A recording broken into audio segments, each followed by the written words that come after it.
startups, entrepreneurship, starting your own new business. Join me every week as we dive into stories, topics, and advices from the top founders, innovators, the crazy ones, the misfits, the troublemakers. Every Saturday at 4 p.m. I'll see you there. Ahmad भाई, you mentioned कि आपको भी airlift बनना है, इसका मतलब क्या है? पेट्रियाटिज्म जो है ना, ये बहुत खुला हुआ है। कोई पाकिस्तान क्रिटिसिज्म ना, नॉट अलाउड वाला सीन। अगर पाकिस्तान घर है तो इसको तो ठीक करने के लिए बहुत कुछ करना पड़ेगा। आप टीवी पे कभी डिज्नीलैंड को देखते हैं, आप कहते हैं यार ये हमारा जो घर के करीब वाला पार्क है, ये ऐसा कैसे होगा। एक चीज़ जो मुझे थोड़ी सी एहसास होनी शुरू हो गई थी वो ये कि यार what's the great end of life. हमारी ज़िंदगी का पर्पस ये है कि हम कितने लोगों की ज़िंदगियाँ चेंज करते हैं। एयरलिफ्ट का जो बिजनेस मॉडल था उसमें क्या पैसे बनने वाले थे? क्या स्टीव जॉब्स इसलिए मशहूर है कि उसके $500 मिलियन? स्टीव जॉब्स इसलिए मशहूर है क्योंकि उसने आपकी ज़िंदगी बदल दी। ये जो टॉप लाइन बिजनेसेस हैं ना, ये इवेंचुअली एक पॉन्ज़ाई स्कीम की तरह एक्ट करते हैं कि यार इवेंचुअली कौन पैसे देगा।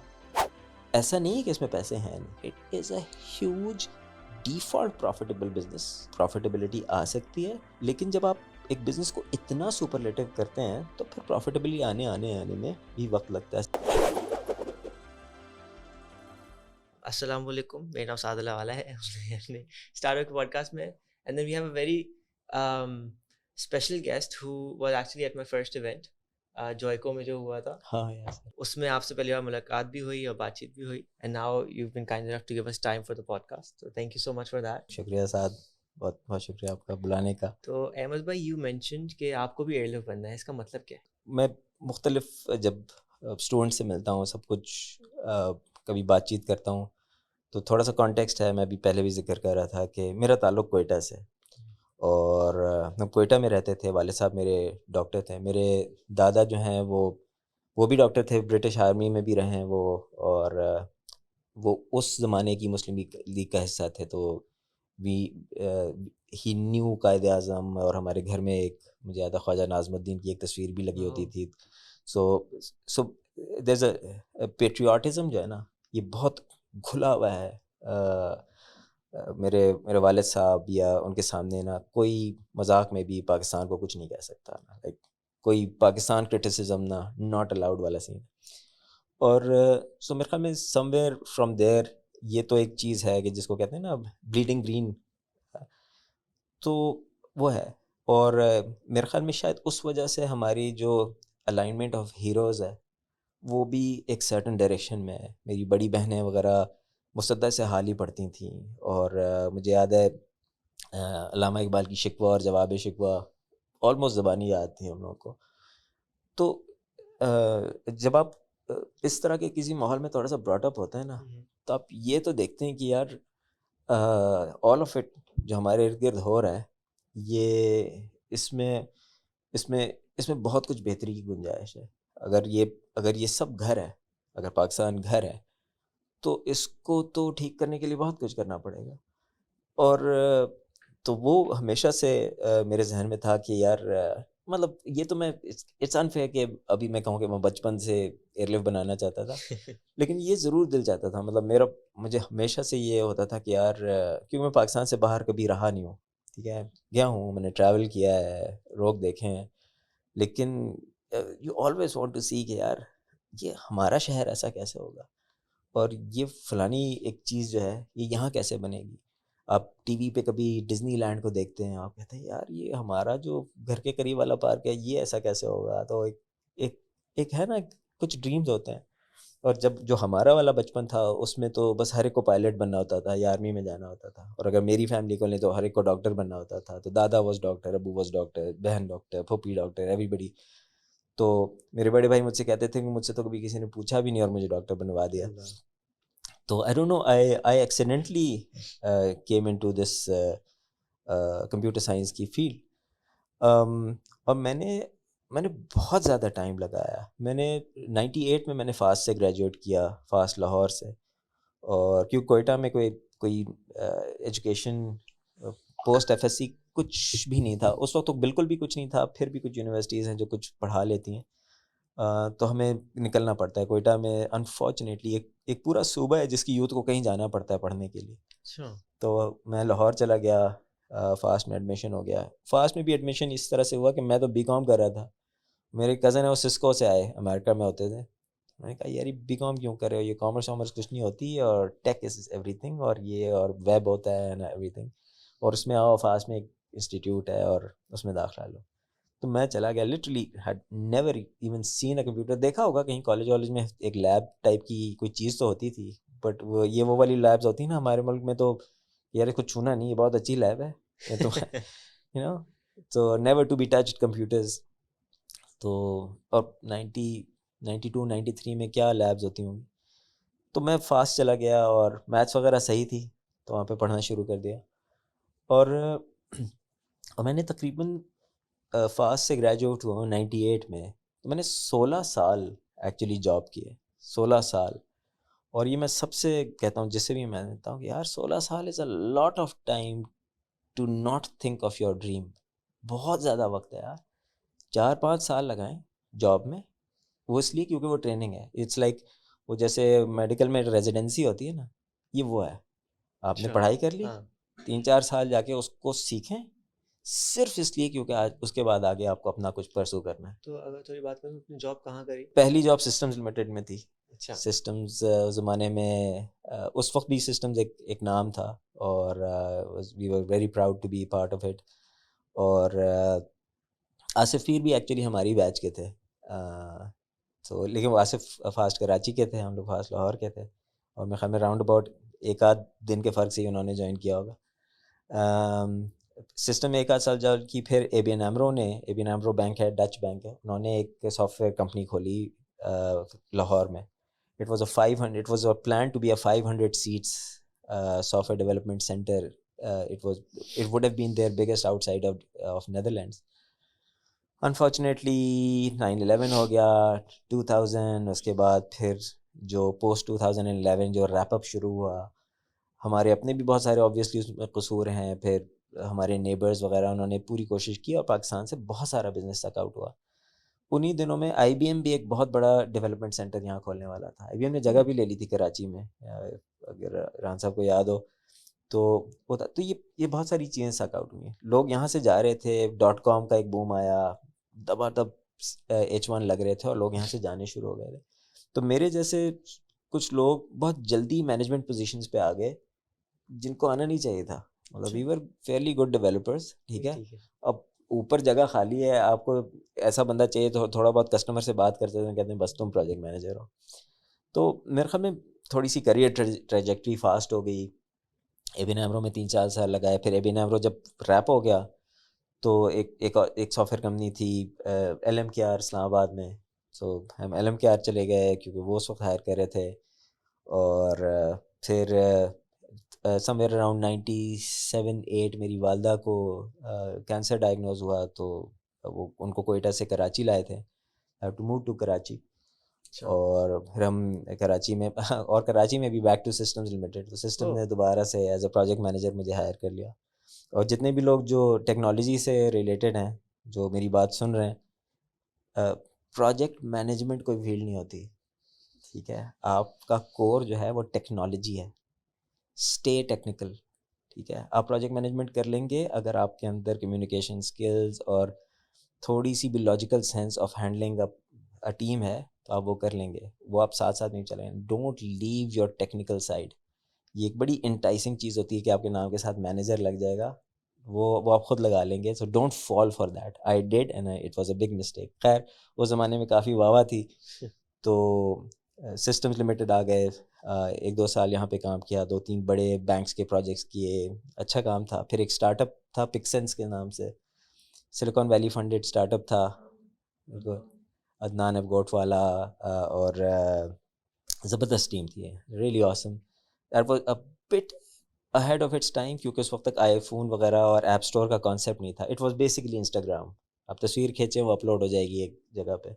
लेकिन वो हम उन फ़ोन्स पे कर रहे थे जो प्री आईफोन और एंड्रॉयड फ़ोन्स थे ना, जो सिम्बियन 8, सिम्बियन 9 नोकिया के फ़ोन्स थे, नोकिया सैमसंग के वो फ़ोन जिनमें J2ME चलती थी, जावा 2 मोबाइल एडिशन, जावा जो खुलते थे कीबोर्ड निकलता था उनके, वो बात वो क्या भी बात क्या है अच्छा ये बेचारे खुलते भी नहीं थे, ये पहले से खुले हुए थे। लेकिन वो बड़ी ज़बरदस्त लर्निंग थी। और यही हुआ कि वो we had to build so many things, क्योंकि ऐप स्टोर था नहीं, तो हमें एंड यूज़र तक पहुंचने के लिए पहले ऑपरेटर के पास जाना पड़ता था। ऑपरेटर से कहते थे कि ये वैल्यू एडेड सर्विस में ये ऐप डलवाओ ताकि वो यूज़र यूज़ कर सके। ऐप स्टोर तो था तो नहीं ना, फिक्स्ड जो ऐप फोन के साथ आती थी वही होती थी।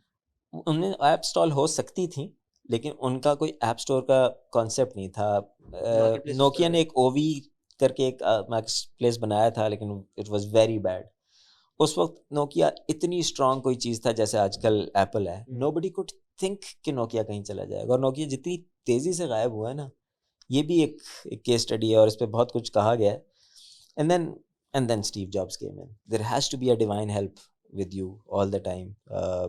आप कितना भी कॉलर खड़ा कर लें, like there is this third party, your quote and quote angel investor, तो इज देयर।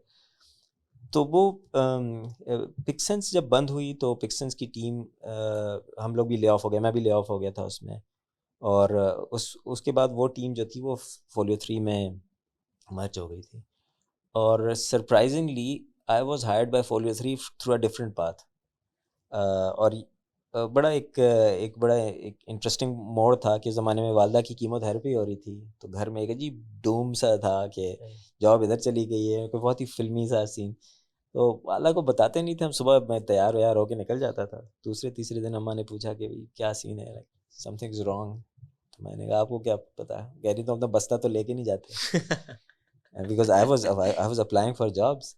लेकिन वो बीमार माँ थी, तो शायद मेरे ख्याल में उनकी कम्युनिकेशन काफ़ी स्ट्रांग चल रही थी ऊपर। तो उसी दिन अदनान लवाई के साथ मेरी मीटिंग सेट हो गई। अदनान ने कहा कि he was moving to the US, so he wanted somebody to look at operations. अच्छा माशाल्लाह। So that's how I got into Folio 3, and the Folio 3 is a wonderful place to work. So वहाँ पे 7-8 साल I was heading the And whole. Folio 3 does similar work as systems.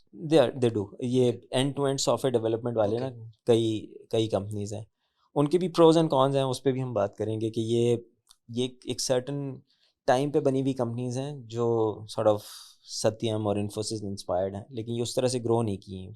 कुछ थोड़ा सा आप 9/11 को भी देते हैं, लेकिन आई थिंक कसूर इनका अपना भी है। सो वहाँ पे हम आ गए और वहाँ पे जॉब शुरू की। तकरीबन 6-7 साल वहाँ पे गुजारने के बाद मुझे लगा कि यार मुझे स्केल अप होने की ज़रूरत है। And then somebody from 10 Pearls contacted me. It was a very similar role but a much larger organization, 10 Pearls.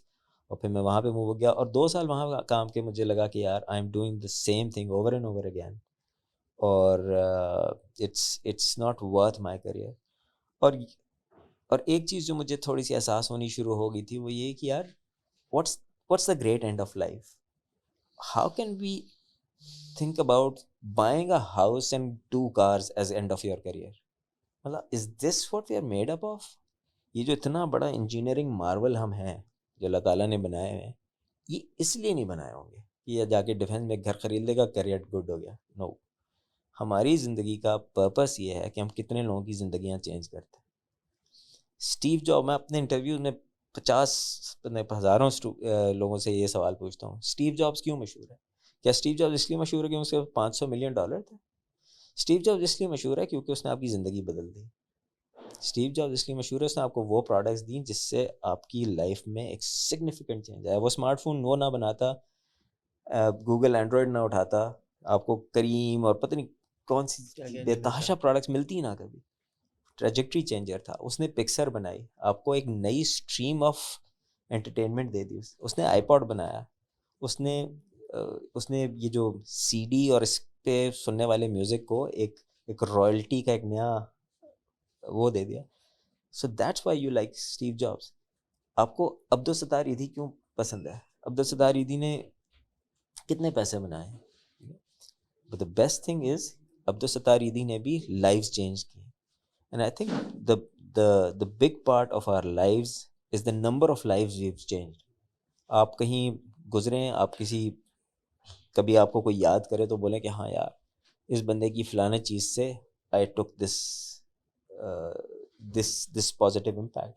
वो अब्दुल सत्तार ईदी हो, वो कोई भी हो, like these people they are inspiration. I see. Yeah. और हिस्ट्री में बहुत सारे अमीर लोग ऐसे हैं जिनके नाम हैं लेकिन वो विलन्स हैं. फिरौन हैं उसमें, कारून हैं, शद्दाद हैं. ठीक है, ये बहुत रिच लोग थे. पूरे कुरान में उनको नेगेटिव कॉनोटेशन में मेंशन किया हुआ है. और जितने हीरोज़ हैं वो गरीब हैं. ठीक है, इसका मतलब है कि आपकी ग्रेटनेस आपके पैसों से नहीं आती. आपकी ग्रेटनेस आती है उन number of people that you impacted. रसूल अल्लाह सल्लल्लाहु अलैहि वसल्लम पता है कौन से आसमान पे बैठे हैं और अपनी कौम के लिए रो रहे हैं कि अल्लाह ये तो ऐसा ना हो इनके साथ ये हो जाए.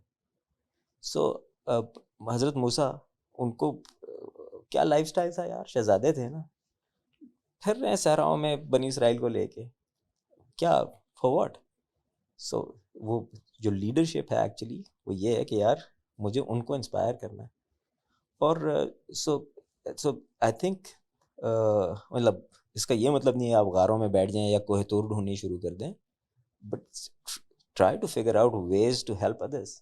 ठीक है, and yes money is a by product of that and you will get it. ठीक है, you can not start something for money. ठीक है, वो फिर है ना, try to inspire people, try to किसी की मैं एक प्रोडक्ट बना रहा हूँ. ठीक है, उस प्रोडक्ट से किसी की लाइफ ही नहीं बदल रही, वो क्यों पैसे देगा आपको. आईफोन दुनिया का सबसे महंगा फ़ोन है. इज़ दी ओनली फ़ोन जिसके लिए लोग लाइन बना के खड़े होते हैं. क्यों? Because it is associated with a certain quality, it is associated with a certain name. तो अब उस पे आते हैं, जैसे ये तो पूरा एक ट्रेजेक्ट्री हो गई. टेम्पल्स मैंने छोड़ी और उसके बाद मैंने एक अपनी कंपनी लॉन्च की एक्सपीरिया के नाम से. और एक्सपीरिया में हमारे एक सीनियर थे यूसुफ जान साहब. यूसुफ जान ने मुझे कहा कि यार ये लड़का उस्मान गुल, ये अमेरिका से आया और ये बस सर्विस बनाना चाह रहा था, can you help him out. Usman ने मुझे एक स्पेक वगैरह दिखाई, मैंने उस्मान के साथ काम शुरू किया. It was fun. और उस्मान ने मुझे कहा यार पैसे नहीं है, जून में दूंगा पैसे, जनवरी में. यार ज़बरदस्त, मेरे पास भी पैसे नहीं है.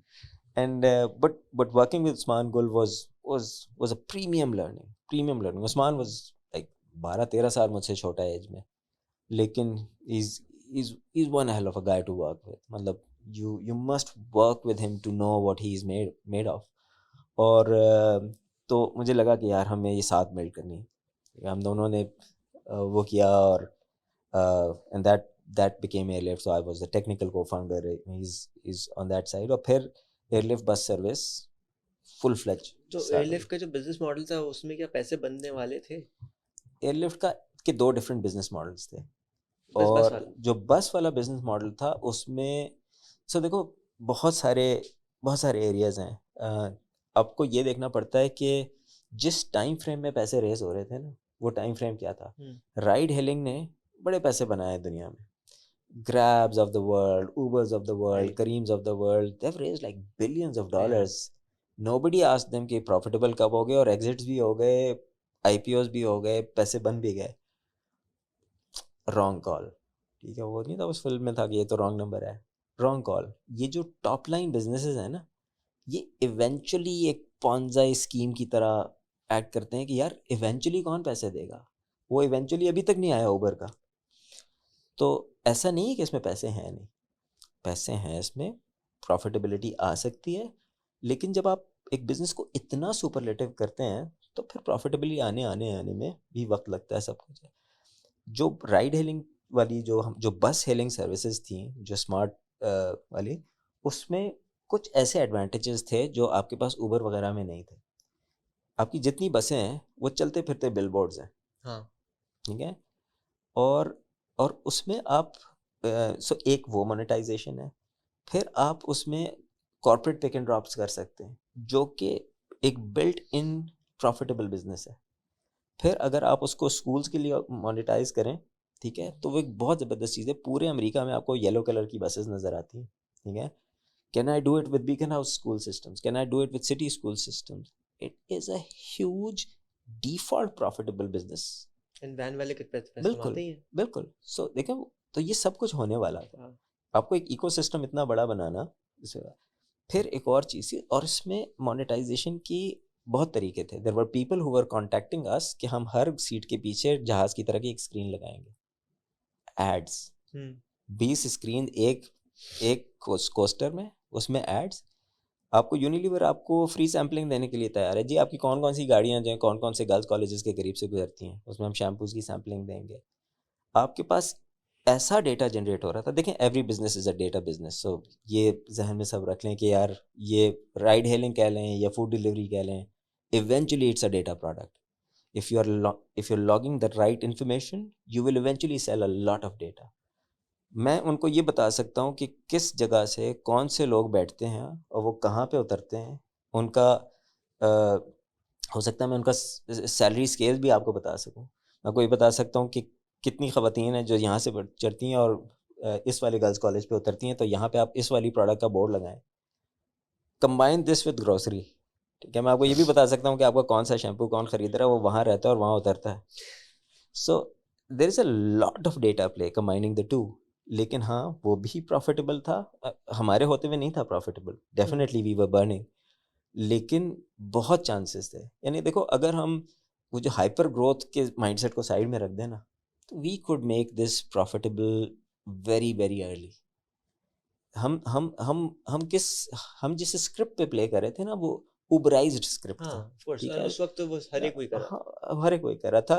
करीम भी बस लॉन्च कर रहा था, सुवल यहाँ पे आ रहा था, ठीक है। सो वो था, फिर कोविड आ गया, या और मेरे ख्याल में जो एयरलिफ्ट की टीम की जो सबसे बड़ी खूबी थी, और ये हमारे इन्वेस्टर्स ने भी कहा, वो स्पीड ऑफ डेवलपमेंट थी। हमने जिस स्पीड से ये चीज़ बनाई थी, सुवल 2.5 साल से था मार्केट में, and we were giving them run for their money every day. और आप सिविल की एग्जिस्टिंग टीम से, जो बस करो की टीम, उनसे भी मैं मिल रहा था, वो कह रहे थे कि नहीं यार, at civil like Airlift was discussed, like कि यार ही करते क्या हैं। कोविड आया, सब बंद हो गया, सिविल वगैरह हम सब बंद हो गए, बसेस बंद हो गई। 6 weeks on we were on with grocery service, 6 weeks, ठीक है। और एक बहुत ही बेकार आर्किटेक्चर पे हमने एक मार्ट अप करके एक वेयर हाउस 4 बाइक्स के साथ लॉन्च कर दिया, और अल्हम्दुलिल्लाह हमने वहाँ से उसको पिक किया दोबारा, and we went to 30,000 plus orders a day. तो हमारे नंबर्स बहुत सही थे, हम बहुत अच्छा ग्रो कर रहे थे, हम बहुत सारे ऐसे एरियाज़ को टच कर रहे थे।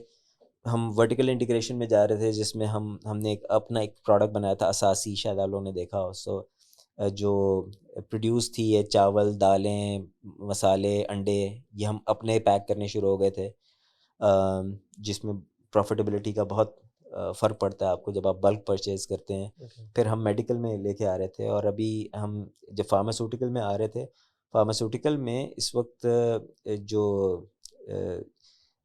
नकली दवाइयों का बहुत अमल दखल है। तो अगर आप जेन्युइन जगह से ख़रीद के वो बेच रहे हो, वो है। फिर दवाओं में एक बहुत बड़ी चीज़ है जो मिसिंग है। मुझे अगर शुगर रोज़ चेक करनी है, ठीक है, मेरी स्ट्रिप्स एक सर्टन डेज़ में ख़त्म होंगी, तो क्या मैं सब्सक्रिप्शन मॉडल दे सकता हूँ बंदे को, यार ये आप 6 महीने के खरीदें, इतना आपको off. So there were just n number of opportunities out there, अभी भी हैं, लाइक जो लोग कर रहे हैं उनके लिए भी हैं, और ये बिज़नेस भी बिल्कुल प्रॉफिटेबल है। इसमें जो सबसे बड़ा चैलेंज था, जिसमें हम भी ड्रिवन थ्रू हो गए थे, और जिसमें बज़ाहिर बहुत पैसे नज़र भी आ रहे थे, in at least in terms of fund raising, वो था क्विक कॉमर्स। ये जो 40 मिनट डिलीवरी, आधा घंटा delivery, 25 minute delivery, I think इसका एक ऑप्टिमल टाइम था, जो कि 25 मिनट नहीं था, जो 30 मिनट नहीं था, जो शायद 45 मिनट भी नहीं था। I think 75 minutes, 60 to 75 minutes is an optimal time that reduces your delivery cost much significantly lower, और वो पोटेंशियल था, और वो किया जा सकता था। और लेकिन वो बिज़नेस बिल्कुल प्रॉफिटेबल था। उसकी हमारी अपनी प्रोजेक्शंस बनी हुई हैं, जो हमारे इन्वेस्टर्स के पास हैं, जो हम लास्ट राउंड कर रहे थे, जो क्लोज़ नहीं हुआ, तो वो हम Q3 तक यूनिट लेवल पे, और Q1 ऑफ 2023 में हम इंशाल्लाह कंपनी लेवल पे प्रॉफिटेबल हो जाते। हाँ, लेकिन उसके लिए हमने बहुत कुछ रिड्यूस किया था। हमने साउथ अफ्रीका का पूरा बिज़नेस रिड्यूस किया, हमने एक सर्टेन ऑप्टिमाइजेशन लेके आए थे, बिल्कुल। और देखो, ये कहना गलत है कि ये सिर्फ कैपिटल मार्केट्स का कसूर था, ठीक है, कैपिटल मार्केट्स का भी कसूर था, लेकिन हम भी काफ़ी स्पीड से स्पेंड कर रहे थे।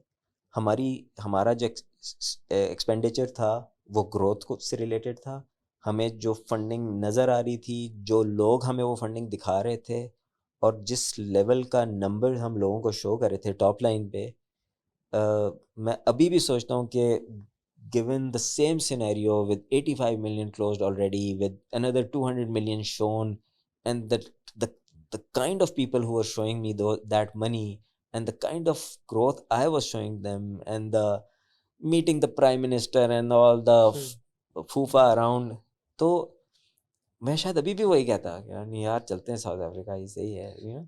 सो मेरे ख्याल में एक एक स्पर ऑफ द मोमेंट या जो भी है, आप उसको ये नहीं कहेंगे कि वो गलत डिसीजन थे, वो सोचे समझे कैलकुलेटेड डिसीजन से, क्योंकि जो आपको नज़र आ रहा था, देखिए मैं बार बार आपसे कहूँ, मेरे लिए, और ये डे वन से, लाइक किसी ने भी मुझसे कभी भी एयरलिफ्ट के बारे में बात की, मेरे लिए एयरलिफ्ट इसलिए एग्जिस्ट करती थी कि वो पाकिस्तान को चेंज करेगी, ठीक है। क्योंकि आप अजय देवगन तो नहीं, आपने 2 गाड़ियों पे तो खड़े होकर नहीं ज़िंदगी गुजारनी ना, आप एक गाड़ी चलाएंगे, आप एक घर में रहेंगे, like there are, you can not eat 10 burgers at a time, एक सर्टेन कंजम्पशन है आपकी, उसके बाद वो सब दूसरों के लिए। Airlift would have been the seed जिससे आप पूरी दुनिया को दिखाएं कि देखो यार, ये पाकिस्तान में बना है, ये चलता है, और सिर्फ पाकिस्तान में नहीं चलता, ये वहाँ भी चलता है, वहाँ भी चलता है, और ये देखो, ये सारी पाकिस्तान में टीम थी, और इन्होंने ये भी किया, ये भी किया, ये भी किया, and look at the investors, उसने भी इन्वेस्ट किया, उसने भी इन्वेस्ट किया, and they made good money out of it.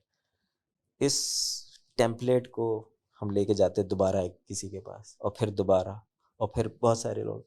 सो मैं तो अभी भी, मेरा दिल चाहता है कि मैं अपनी सारी नॉलेज किसी तरह बाज़ार के फाउंडर्स को, और दस्तगीर के फाउंडर्स को, और जुगनू के, और कि पकड़ा दूँ यार, like use me please, just please don't falter. अभी ठीक है, नॉट फॉर देम, वो तो हमारे लिए तो वो कुछ लेवल पे कंपटीशन थे, ठीक है, लेकिन उनकी सक्सेस हमारे लिए ज़रूरी है, क्योंकि वो पाकिस्तान है, और एनीबडी हु डज इट। जब आसिफ पीर कोई अच्छे नंबर शो करता है, ठीक है, तो मैं उसको रीशेयर करता हूँ, ठीक है। इसलिए अब मैं इसलिए ना करूँ क्योंकि यार मेरे ज़िंदगी में एक दुख गुजरा, नहीं, we have to create this national thinking. और मैं बहुत सारे इंडियन एड्स देखता हूँ जिसमें मुझे देख के लग रहा होता है कि यार these ads are national ads. Bharat को रंग करेगा एशिया पेंट्स, यू नो, देश की धड़कन फलाना, you know, there's a lot of Indian, there's a lot of तिरंगा in their ads, ठीक है, they're so proud of them being India, ठीक है। वो और वो चाहते हैं यार, हम भी वो करना चाहते हैं, ठीक है, उनकी रिटेलिएशन में हम ज़रूर करते हैं, but I want to genuinely feel that. और उसके लिए बहुत ज़रूरी है कि आपके मुल्क से कोई चीज़ें कुछ निकले जो जो हमारा हो। मुझे बड़ी खुशी होती है, आप कभी लंदन में फिर रहे हो तो वहाँ पे एक बस गुजरे जिस पे ट्रक आउट हुआ हो ना, क्योंकि ट्रक आउट जेन्युइनली हमारा है। But is this the only contribution to the world?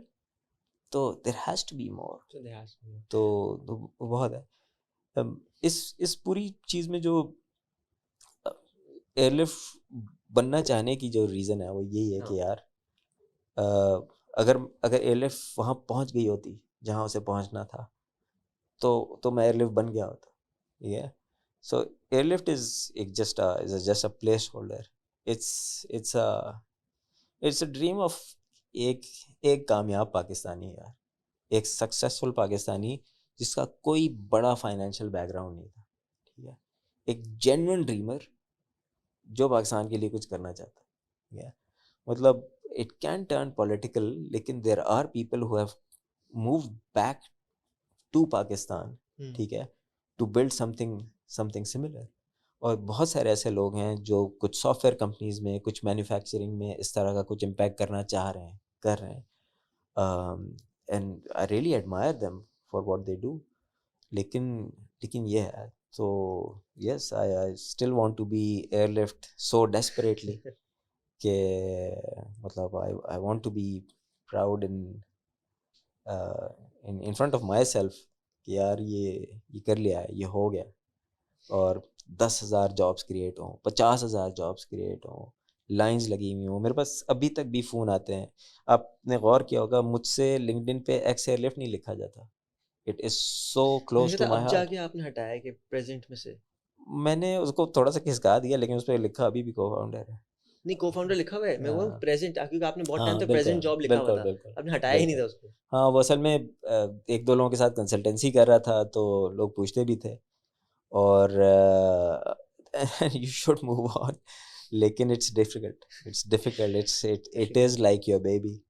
लेकिन लेकिन हाँ, बिल्कुल सही है, और you should own up to this. और ये हाँ, अगेन ये रिपीटेबल है विदाउट द बैड एंड, ये रिपीटेबल है। तो ख्वाब देखें, आगे बढ़ें, पाकिस्तान का सोचें, and so much to fix बिल्कुल।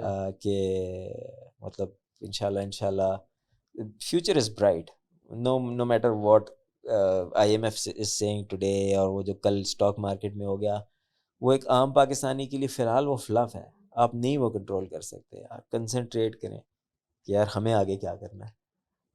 तो वो $2-4 जो हम और एक्स्ट्रा ला सकते हैं ना, वो अभी लेके आए। तो आपने जो एक नई टर्म बना दी कि जी मैं एयरलिफ्ट बनना चाहता हूँ, एयरलिफ्ट प्रूव्ड कि जी जो एक फूड पांडा कर सकता है, जो बाहर की कंपनी है, जो ऊबर ने पैसे लगाए या करीम ने पैसे लगाए, वो एक पाकिस्तानी 100% कंपनी ने जिस तरह स्केल किया आपने, और जिस तरह की मार्केटिंग हुई, जिस तरह का इम्पैक्ट लाए, जिस तरह स्मार्टफोन पेनिट्रेशन में आप लोगों का हाथ है कि जी कितनी माएँ एक ऑनलाइन फ़ोन पे फ़ोन के इस्तेमाल बढ़ा दिए, और उसकी वजह से वो कितने सारे लोग अपने कारोबार शुरू कर चुके होंगे, या कितने सारे लोगों को पता चल जाएगा होगा स्मार्टफोन की कैपेबिलिटीज़ क्या है।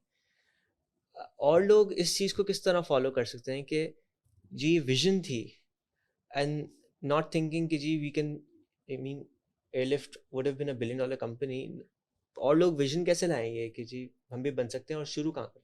मेरे ख्याल में तो बहुत सारे लोगों को सिर्फ एयरलिफ्ट के यहाँ तक पहुँचने से भी बहुत कुछ नज़र आ गया हो। ऐसे। और कल भी मैं एक जगह पे बैठा हुआ था जहाँ पे काफ़ी सारे फाउंडर्स थे, डिस्कशन हमारा किसी और चीज़ पे था, और मैंने उसमें एक स्लाइड बनाई कि how to think like a founder, कि क्या क्या सोचना किस तरह से है। और मेरे ख्याल में जो शुरू में हमने बात की थी ना, कि देखिए ख्वाब देखना बहुत ज़रूरी है, और इस नीयत से देखना ज़रूरी है कि यार ये हो सकता है। और जो लोग ये करते हैं वो अ, वो टाइम एंड अगेन उसको उसको हिट कर जाते हैं। जैसे इलॉन मस्क है, जस्ट थिंक अबाउट, एक बंदा पेपैल बनाता है, फिर वही बंदा स्पेस एक्स बनाता है, फिर वही बंदा टेस्ला बनाता है, फिर वही बंदा बोरिंग कंपनी वाला। I mean, are they related? Is he a finance का guy? Is he a rocket scientist? Is he a geophysicist? और is he a mechanical engineer? Neurologist भी कह लें आप तो, वो जो हाँ, ठीक है। वैसे तो खैर उसने ट्विटर के साथ काफ़ी हरकतें की, लेकिन लाइक मतलब, सिर्फ सो मजे व्हाई की, मजे व्हाई के। हाँ, why can he do this? ठीक है, because he believes he can do this. ठीक है, उसके पास एक फाइनेंशियल पावर और मसल बिल्ड हो चुका है, fine, but there are others who have done that as well. Sam Altman है, चैट जीपीटी, ठीक है। सैम एल्टमैन ही क्यों, किसी और ने क्यों नहीं बनाया? सैम एल्टमैन पहले वाई कॉम्बिनेटर कर चुका है। चैट जीपीटी में इन्वेस्टर कौन है? अच्छा, इलॉन मस्क, इलॉन मस्क भी। ठीक है। व्हाई? ठीक है, इसका मतलब है कि there are people who believe in changing the world, and then they keep on doing that. चलें, आप एक वेस्टर्न एनवायरनमेंट को उसको साइड में करें थोड़ा सा, आप इंडिया की तरफ आ जाएं, ठीक है। Talk about a lot of their startups. कुछ तो ऐसे हैं जो फैमिली बिजनेसेस थे, जैसे रतन टाटा वगैरह हैं, वो भी बड़ी इंस्पायरिंग स्टोरीज हैं। आप उनका पेट्रियाटिज्म चेक करें। मतलब उसको टाटा नैनो बनानी थी, उसकी जिद थी कि इसका डिज़ाइन इंडिया में होगा, फॉर इंडिया, बाय इंडियंस। तो we need to build that. So inspiration तो लें। और हम अनफॉर्चुनेटली हम अपनी इस्लामिक इक़दार को हर नेगेटिव सेंस में यूज़ करते हैं, ठीक है। पाँचे दाढ़ी सी एक एक एक थोड़े से प्रोग्रेस में आए, ठीक है। हमारा दीन हमें इतनी पावर देता है प्रोग्रेस की। अलजबरा को अलजबरा क्यों कहते हैं, ठीक है। एल्गोरिदम को एल्गोरिदम क्यों कहते हैं? ये मुसलमानों की इजादें हैं, ठीक है। वो अल्लामा इकबाल कहते हैं ना, थे तो आबा वो तुम्हारे ही, मगर तुम क्या हो, हाथ पे हाथ धरे मुंतज़िर फरदा हो। मतलब अब हम क्या करें ना, ठीक है, वो बनाया था, ठीक है। Let's do it again guys, let's put your foot down, ये करना है। अब लर्न करें। आपको कोई प्रोग्रामिंग लैंग्वेज सीखनी हो, आपको यूट्यूब पे 50,000 कोर्सेज मिल जाते ऐसे ही। हैं। आपको हार्वर्ड यूनिवर्सिटी का कोर्स करिकुलम अवेलेबल है, MIT का कोर्स करिकुलम अवेलेबल है। आप जाएं यूट्यूब पे, there's a world out there. और तो सोशल मीडिया को ज़रा एक्सप्लोर तो करें, यूल फिगर आउट के मतलब मेरी पर्सनल अंडरस्टैंडिंग अब ये बिल्ड होती जा रही है कि university education the way we know it will diminish. ये इसकी उतनी वैल्यू ही नहीं रह जाएगी, क्योंकि ठीक है कैंपस में जाने की शायद एक सर्टेन वैल्यू रह जाए, वो भी कम हो जाएगी, क्योंकि मेरे पास वो नॉलेज सेटअप अवेलेबल है। ठीक है, with GPTs and generative AI वो भी अब स्क्यू होता जा रहा है। मतलब उसमें से भी बहुत कुछ अब मुझे नहीं करना, अब मुझे ये देखना है कि यार who to ask the right questions। तो अब वो मेरा मुफ्ती भी वही हो जाएगा, मेरा कंसल्टेंट भी वही हो जाएगा, मेरा डॉक्टर भी वही हो जाएगा कुछ अरसे में। तो इसका मतलब है मुझे वो स्किल सेट चाहिए कि how do I ask the right question. तो अब तो बस सिर्फ ये रह गया कि यार मुझे किसी की इजाज़त चाहिए कि पाकिस्तान को ठीक कर दो। हाँ। तो वो है। सो मेरे ख्याल में a lot is possible. Policy level पे बहुत चेंजेस चाहिए, फ़ाइन वो सब चीज़ें अपनी जगह पे होगा, लेकिन एयरलिफ्ट बनाना बहुत आसान है। कोई भी चीज़ $100 मिलियन की होने की ज़रूरत नहीं है। अगर किसी को पता हो $100 मिलियन कितने होते हैं ना, तो उन्हें अंदाज़ा होना एक भी बहुत होते हैं। ठीक है, $1,00,000 भी बहुत होते हैं, $1,000 भी बहुत होते हैं। आप $1,000 तक तो पहुँच जाए ना। आप $1,000 जनरेट करना शुरू करें, आपको लगेगा आपका लाइफस्टाइल चेंज हो गया है। उतना तो करें। आप अपना जो जो पान का खोखा है उसको तो ऑनलाइन लेके आए। ठीक है, आप पान तो डिलीवर करना शुरू करें। ठीक है, and you'll feel कि it's there are products out there, there are products out there हर जगह पे। ऐसे ही कराची में टैंकर में से पानी आता है। ठीक है, पूरे कराची में टैंकर से पानी आ जाता है, वही पानी पाइप में नहीं आता। क्या इसको ओवराइज कर सकते हैं हम? ठीक है, हमें कचरा हर जगह दिखता है, इधर उधर उधर हर जगह कचरा दिखता है। ठीक है, वो हमारा एक बंदा है, वो फिक्सिट करके कोई है, उसके पास एक ट्रैक्टर है, वो उसकी इतनी तस्वीरें खींचता है, उसको इतना प्रमोट करता है। ठीक है, उससे काम कर लेता होगा। Just think about creating an app जहाँ पे एक कचरा है। ठीक है, मैंने उसकी तस्वीर खींची, उस विसिटी में इर्द गिर्द लोग हैं, उन सबको यार एक नोटिफिकेशन चली जाए कि यार आप सब लोग 10-10 रुपये डालें। ठीक है, वो 100 ट्रैक्टर वाले हमारे रजिस्टर्ड हैं, वो आएंगे और उठा के ले जाएंगे। Can we do that? We can do that. ठीक है, आप कर दें, वो हो जाएगा, प्रॉफिटेबल है, क्योंकि उसको आप पूरे पैसे दे रहे हैं। तो वो आएगी फलानी KMC की गाड़ी जो कभी नहीं आएगी वो। सो मतलब वाई वेट? अब तो सतारीदी ने भी तो यही किया, उन्होंने अपनी बुक में लिखा है कि एक गधा मर गया था मीठा दर में, तो वो सड़ रहा था। 2 दिन लोग सोचते रहे कि म्यूनसिपलिटी की गाड़ी आएगी उठा के, कहते नहीं थी वो, मैं 2 व्हील वाली हाथ गाड़ी लाया और उस गले हुए गधे को 2 सतारीदीन उठा के डाला और कहीं दफना के आ गए। दैट्स ईदी फाउंडेशन फॉर यू। ठीक है, तो दैट्स हाँ, तो वो उसने कर लिया, उसने कभी पीछे मुड़ के नहीं देखा। He owns the largest ambulance service in the world, तो उन्हें बना दिया। ठीक है, अब वो रिवर्स ऑर्डर हो गया, अब लोग उसकी तरफ देखते हैं। And I think a lot more is possible. इतना बड़ा होने की ज़रूरत नहीं है, पीस मील करें, लेकिन स्टार्ट, हाँ, शुरू करें। And it's very right. So even with programming and all of that, अभी एक तो चले एक मीडियम है कि हम यूट्यूब से सीख लें और सब कुछ अवेलेबल है। दूसरा ये कि ChatGPT भाई जना के प्रोग्रामिंग भी करके देते हैं, हमें सब कंपाइल करना है। तो अब कोई भी बहाना हो वो तो बिल्कुल खत्म। बिल्कुल। हाँ, एक बड़ी इम्पोर्टेंट चीज़ आपने देखें, एक एक एक हमने एक वन ऑफ आवर वैल्यूज़ जो हमने एयरलिफ्ट में, एक कल्चर और वैल्यूज़ का एक हमने वो बनाया हुआ था, उसमें एक चीज़ थी बायस to action.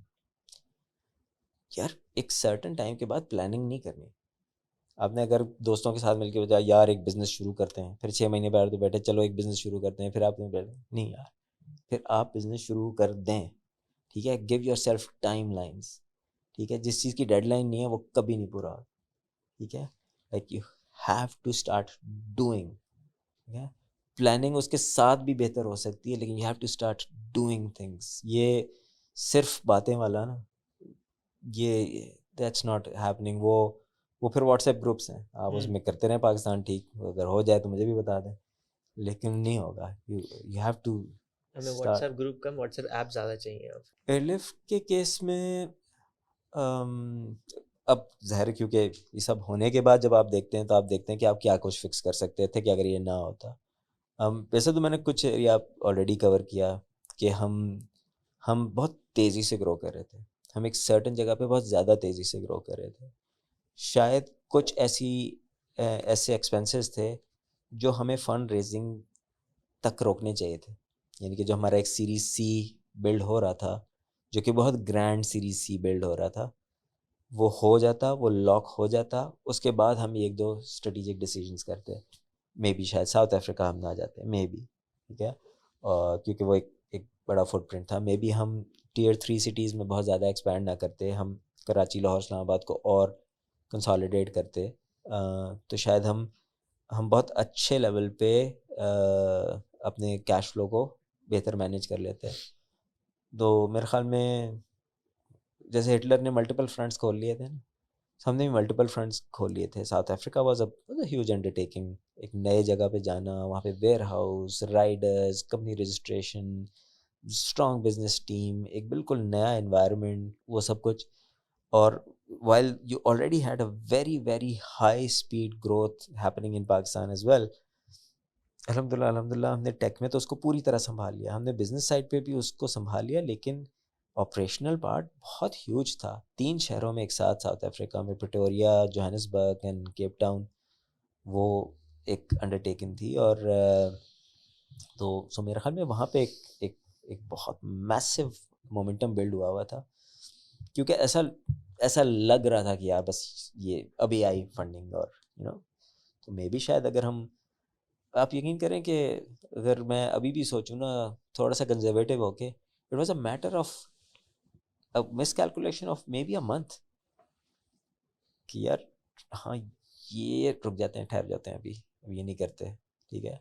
Like for example South Africa भी गए थे, तो हम maybe we could only do Johannesburg and stayed there, not do Cape Town and Pretoria, और कुछ भी है फैसलाबाद, और बहुत सारी ऐसी चीज़ें तो वो कर सकते थे। ग्रोइंग टू फास्ट, जीएमबी देखिए, टॉप लाइन बिजनेसेस का जो एक वो होता है, प्लस हमने यहाँ पे देखिए फ्रंट्स हम बहुत खोलते जा रहे थे। हमने फार्मास्यूटिकल भी कर दिया था।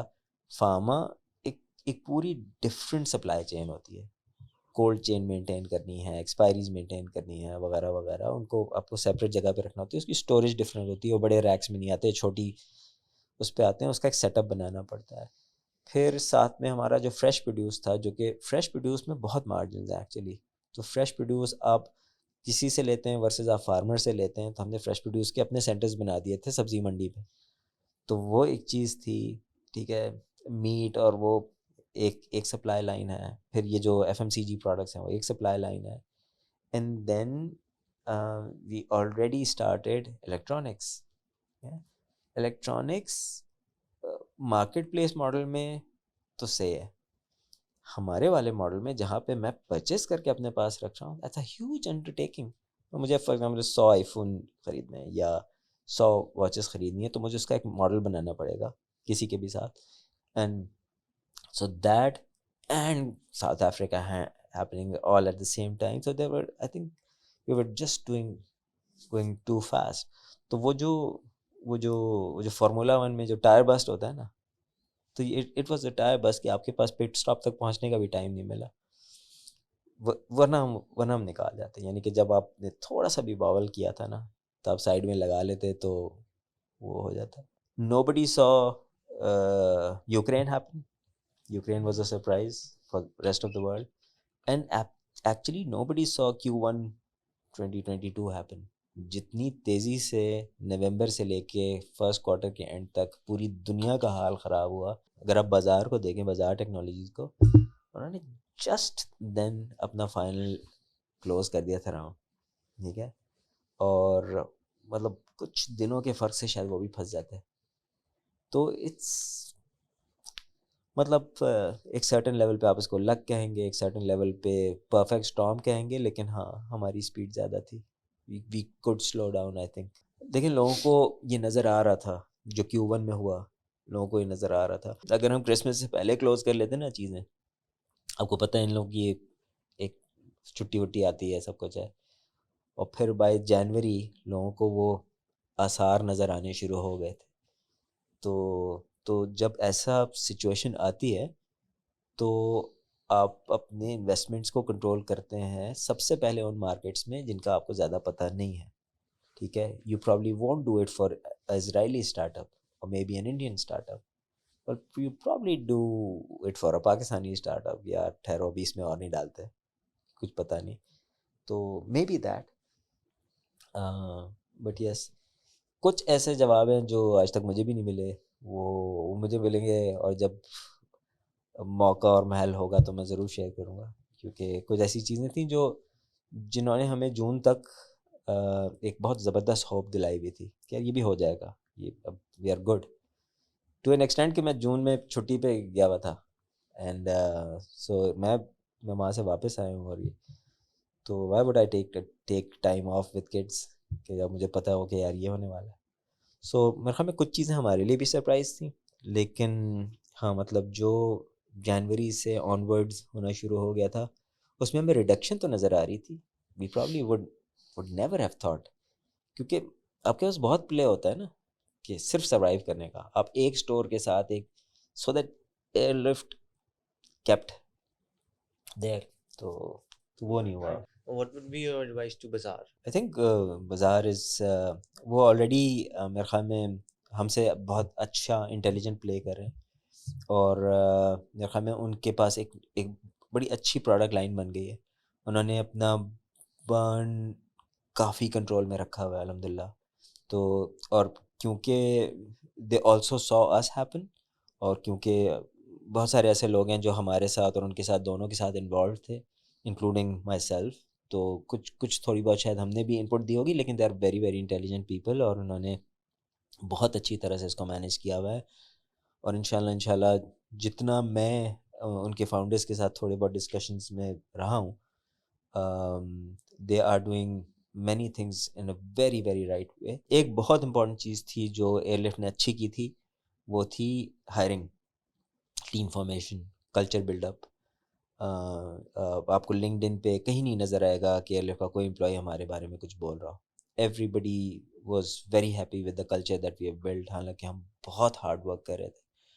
और सो वो जो पूरा इकोसिस्टम फॉर्म हुआ था वो बहुत ज़बरदस्त. And I am very proud of what we did, led by Usman and our people strategy person Ashfa, and पूरी leadership, Mehr and everybody. We put a lot of effort in. जो टैलेंट डेंसिटी है is the solution to make any good product. अगर आपको लगता है कि founders ही सब कुछ है ना, तो फाउंडर्स नहीं सब कुछ होते, टीम सब कुछ होती है. और फाउंडर्स का सबसे बड़ा काम ये है कि वो अच्छी टीम फॉर्म कर लें. I think Bazaar has done a tremendous job there. उनकी टेक्नोलॉजी टीम बहुत आउटस्टैंडिंग है, उनकी बिजनेस टीम बहुत आउटस्टैंडिंग है, और वो लोग बहुत कॉशियस हैं अब सिचुएशनल वाइज. तो मे बी हो सकता है कि एयरलिफ्ट की वजह से, but I think even otherwise भी. तो I think they are in a very good position इंशाल्लाह to grow, maybe raise again, or maybe not even in a need to raise again. कि माशाल्लाह से वो they are good. और दस्तगीर भी I think in लोगों ने अपने अपने फुटप्रिंट को बहुत अच्छा कर लिया. लाइक ये जो अपनी इन्वेंट्री वाले मॉडल से आहिस्ता आहिस्ता कम होते जा रहे हैं, ये हाँ लेस कैश बिजनेस की तरफ आते जा रहे हैं, which is the right way to think, which is the way to think. और ये ज़बरदस्त लोग हैं, and they are doing great. और असल में कुछ लोग किसी वजह से, क्योंकि दस्तगीर के जो फाउंडर्स हैं वो पहले एयरलिफ्ट की टीम में थे, so they are very close to us. और जो बाज़ार के फाउंडर्स हैं वो क्योंकि इंडस वैली कैपिटल के कोहॉर्ट का हिस्सा हैं, तो they are also very close to अस.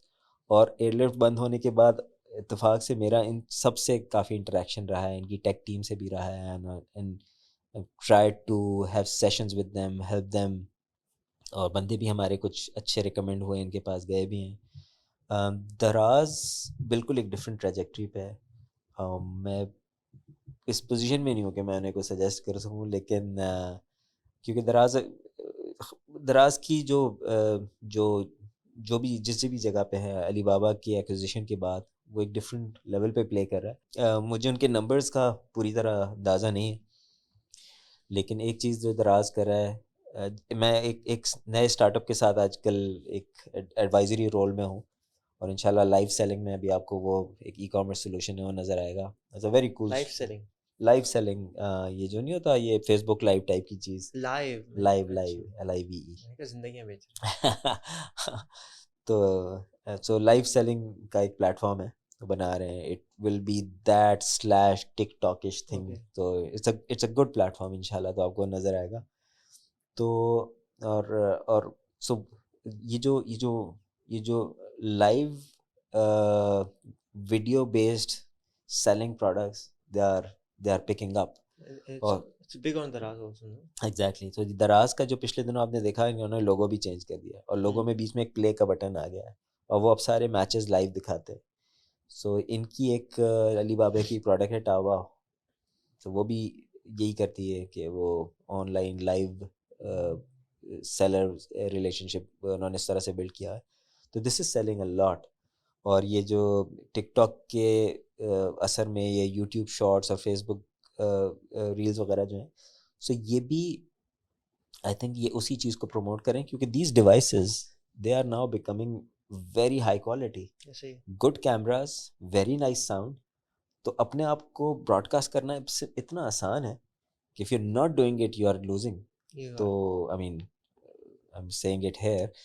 तो सो वो बिल्कुल है. तो ये कंटेंट जनरेशन है. और अगर आप कंटेंट जनरेशन में वो वाला काम करते हैं जो सेल्समैन दुकान पे करता है कि ये देखें वो लोग उसको कमेंट दे रहे होते हैं कि अच्छा बाजी ये कपड़ा ज़रा पलट के दिखाएं, इसको ब्लू लाइट में दिखाएं, इसको फलाना भी दिखाएं. तो जो सूट उनको नहीं ख़रीदना था, जो सिर्फ एक पिक्चर देख के वो क्लिक ना करते, अब वो करेंगे क्लिक. और ये हो रहा है. और वो हमने एक पूरा प्लेटफॉर्म बनाया है, वो भी पूरी यहीं पे कराची में टीम बनी है. तो इट्स अभी उनके पास थोड़ा फंड उन्होंने रेज़ किया, लेकिन इंशाल्लाह दिल भी सॉरी सो ये लोग आएंगे इंशाल्लाह. और सो एक वो है. सो दराज एक उस डायरेक्शन में बहुत स्ट्रॉन्ग है. एंड आई थिंक दराज का एक वो वाला सेक्शन है. मे बी एक सर्टन लेवल पे दराज की रेपुटेशन कभी कभार लोग क्वेश्चन करते हैं कि यार ऑर्डर कुछ करो आता कुछ है. आई डोंट नो उसका क्या सोल्यूशन है. But he is a very capable person. साया साहब जो हैं, सो उनसे भी मुलाकात रहती है. दैट्स प्रीटी मच जो बड़े लेवल पे जो कुछ स्टार्टअप्स हैं जो कुछ सिग्निफिकेंट कर रहे हैं. लेकिन बहुत सारे ऐसे हैं जिनमें बहुत और भी बहुत पोटेंशियल है. और हमारी जो एलिफ के जो फाउंडर थे उस्मान, उन्होंने भी अभी वाई कॉम्बिनेटर से रेज किया है. उन्होंने क्या बनाया है? apollo.group.io अगर आप देखें apollo-group.io वो है. अपोलो ग्रुप के अंदर मल्टीपल प्रोडक्ट्स आएंगी. और सो वाई कॉम्बिनेटर से उन्होंने इनिशियल रेज किया है. और नोइंग उस्मान मैं उससे ये भी कहता था कि यार ये रोल पराठा भी बेचेगा ना, तो आई इन्वेस्ट. सो वो है. आई थिंक इनिशियल प्रोडक्ट उनका एक प्लूटो के नाम से है. I don't know if he has announced it और made it public already, but I'll let you guys visit the site and maybe judge for themselves, or maybe pull him on this sofa one day. हाँ please. हाँ तो वो है. तो आजकल उस्मान काफ़ी actively उस पर काम कर रहे हैं, टीम फॉर्म कर रहे हैं. और एक्चुअली नोइंग उस्मान वो ऑलरेडी लॉन्च भी कर चुके हैं लाहौर में. Startups, entrepreneurship, starting your own new business. Join me every week as we dive into stories, topics, and advices from the top founders, innovators, the crazy ones, the misfits, the troublemakers. Every Saturday at 4 p.m. I'll see you there.